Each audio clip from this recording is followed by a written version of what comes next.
Bismillahirrahmanirrahim. Assalamualaikum warahmatullahi wabarakatuh. Salam IPA. Kembali lagi dalam video pembelajaran pembahasan materi asesmen standarisasi pendidikan daerah untuk daerah istimewa Yogyakarta, memasuki SKL nomor 21, menjelaskan mekanisme kerja otot atau tulang. Di soal, salah seorang olahragawan melakukan aktivitas seperti berikut ya, mengangkat barbel dari posisi A ke posisi B ya, mengangkat barbel dari posisi A ke posisi B. Yang ditanyakan adalah gerakan yang terjadi. Ini dalam posisi memanjang kemudian berubah menjadi memendek. Nah, gerak memendek ini namanya fleksi. Itu fleksi ya. Geraknya namanya gerak fleksi. Di siku berarti engsel ya, sendi yang bekerja adalah sendi engsel.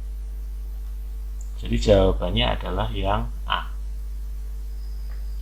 Ya, gerakan sendi engsel mengangkat barbel dari posisi A ke posisi B. Nah, geraknya memendek itu fleksi.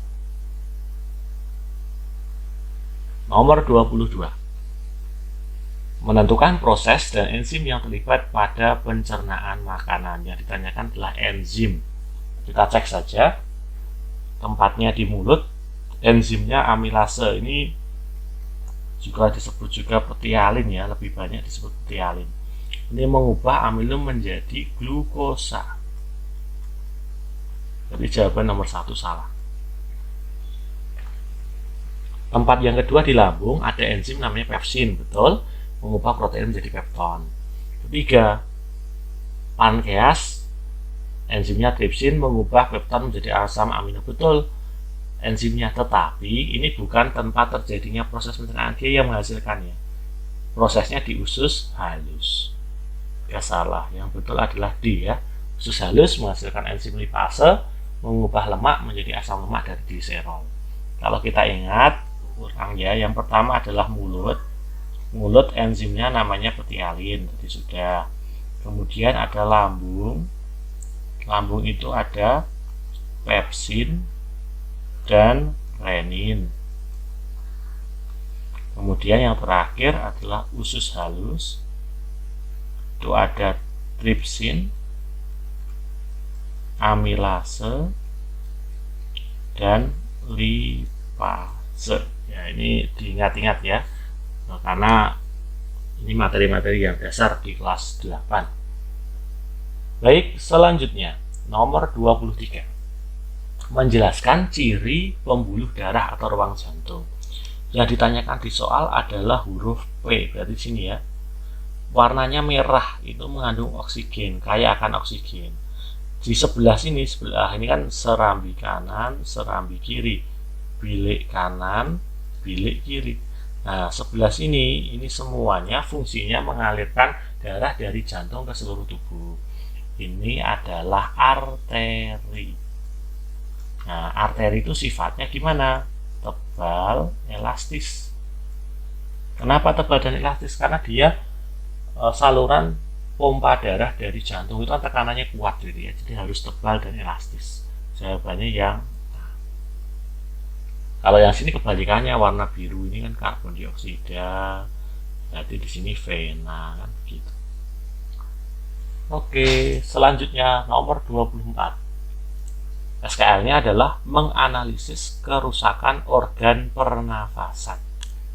Organ pernafasan ini kaitannya dengan COVID, ini materi kontekstual ya terkait dengan COVID.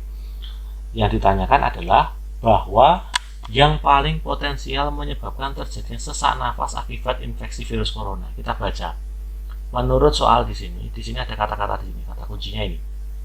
Kantong udara kecil yang ada di dalam paru-paru bisa terisi cairan atau nanah yang menyebabkan penderita kesulitan bernafas. Nah, kantung udara kecil yang ada di dalam paru-paru itu namanya apa? Namanya adalah alveolus. Nah, ini adalah alveolus. Kantung udara di dalam paru-paru itu alveolus. Ini soal bacaan. Jadi kalian harus membaca bacaannya, kemudian mengaitkan dengan materi yang sudah kalian pelajari. Kalau ini dilihat dari kata kuncinya di mana, Pak? Kata kuncinya di sini, cairan atau nanah. Nah, kata-kata itu cairan atau nanah kan di sini.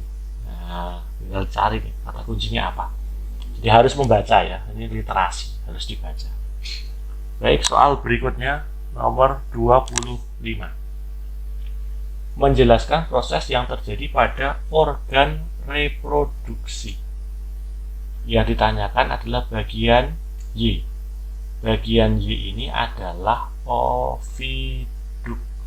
Nama lainnya tuba fallopi.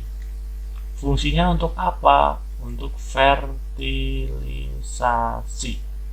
Fertilisasi itu pembuahan, yaitu pertemuan antara sel sperma bertemu dengan ovum atau sel telur. Itulah fertilisasi. Berarti jawaban Y yang betul adalah bertemu dan meleburnya ovum dengan spermatozoa. Spermatozoa itu nama lain dari sel sperma. Penebalan dinding untuk persiapan terjadinya implantasi dinding itu endometrium ya, di dinding rahim. Sini ya, dinding rahim, endometrium. Kemudian terbentuknya hormon estrogen dan progesteron itu tempatnya di ovarium. Ovarium itu di sini ya, ovarium. Kemudian yang terakhir dihasilkannya sel-sel kelamin betina sama di ovarium juga. Oke, lanjut nomor 26. Memprediksi gangguan yang terjadi pada sistem ekskresi, sistem pengeluaran. Yang ditanyakan di soal, prediksi sampel urin yang mengalami diabetes mellitus. Diabetes mellitus itu kencing manis. Kenapa disebut kencing manis? Berarti ada kandungan glukosa atau gula. Gula itu tes yang digunakan adalah tes Benedik. Uji Benedik nanti warnanya jadi merah bata. Kita cek ya. Biru muda tidak ya, merah bata ya, betul 2 dan 3. Jawabannya C, nomor 26C ya. Jadi kalau kencing manis itu glukosa. Nah, kalau biuret itu untuk apa? Biuret itu untuk uji protein. Kalau positif dia berwarna ungu ya, itu protein ya, biuret. Kalau Benedik gula. Baik, selanjutnya nomor 27. Menentukan fungsi bagian dari jaringan tumbuhan. Nah, bagian X nih, kalau diperbesar ya, lihat gambarnya itu biar gampang.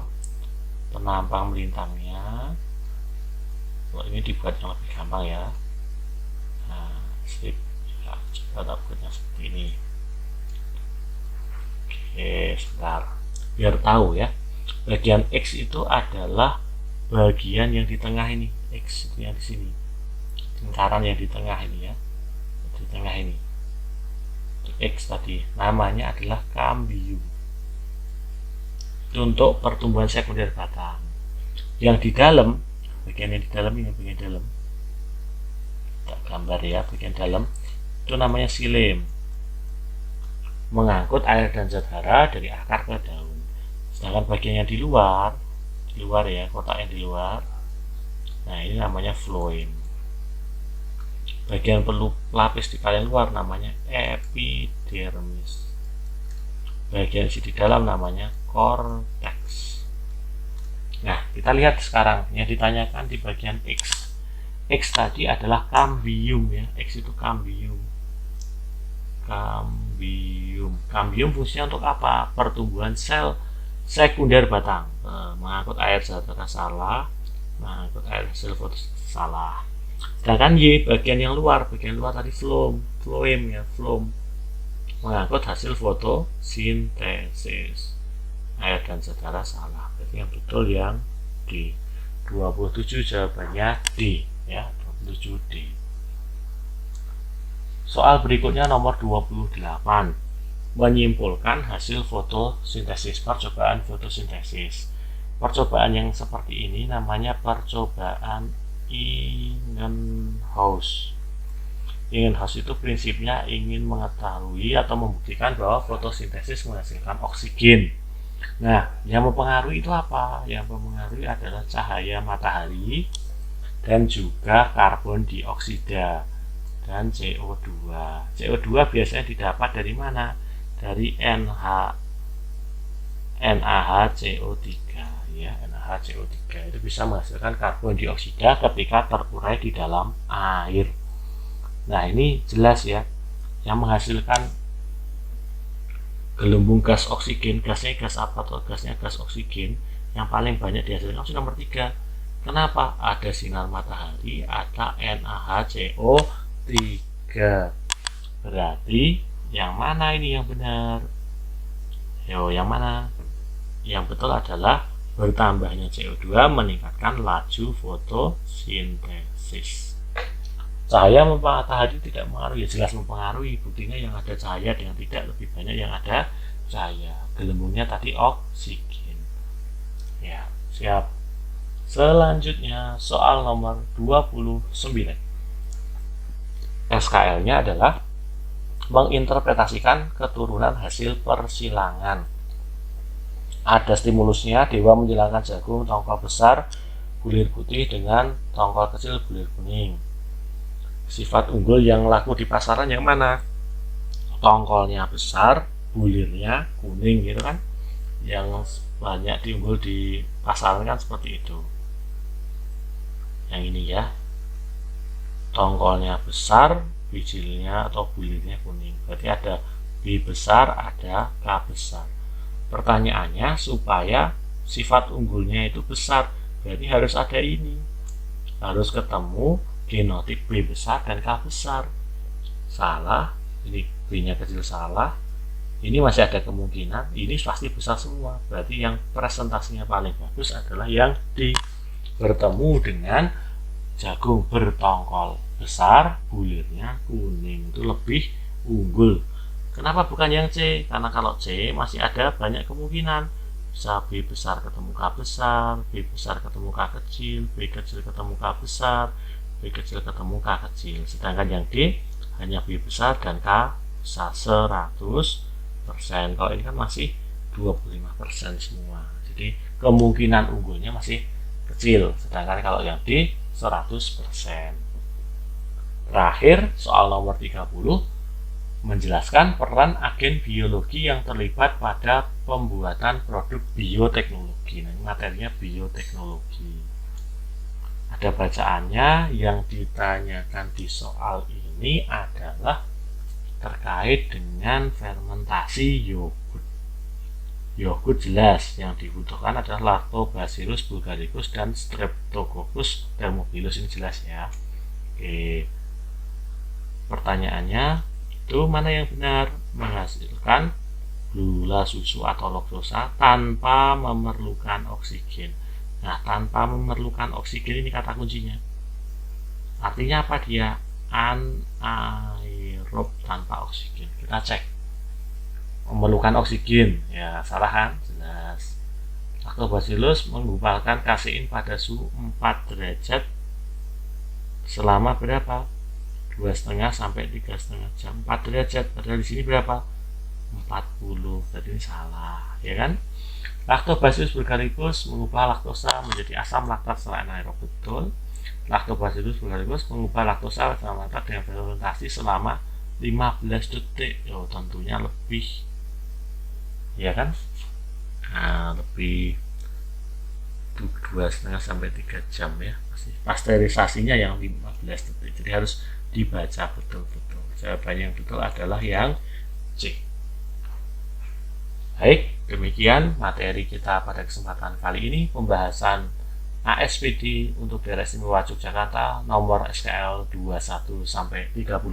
Semoga bermanfaat. Terus belajar, tetap semangat, semoga hasilnya maksimal. Assalamualaikum warahmatullahi wabarakatuh.